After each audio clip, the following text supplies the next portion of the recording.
Ito ang GMA Regional TV News. Sa gitna ng pagbabalik eskwela, doble ingat ang ginagawa ng mga estudyante at guro ng Buhisan Elementary School dito sa Cebu City. Nakitaan kasi ng mga opisyal ng CDRRMO ng malalaking bitak ang opisina, classroom at lupa ng eskwelahan. May posibilidad ding gumalaw ang lupang kinatitirikan ng paaralan. Ayon sa punong guro ng eskwelahan, gustuhin man nilang lumipat, wala silang malilipatan. Kaya tuloy pa rin ang pagbubukas ng klase roon nitong Lunes. Handa naman daw silang magpatupad ng modular distance learning sa tuwing masama ang panahon.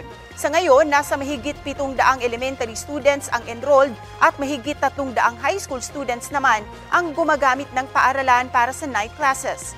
Ayon naman sa Cebu City Hall, may lupa ng paglilipatan sa apektadong paaralan pero may mga proseso pa raw na kailangang gawin.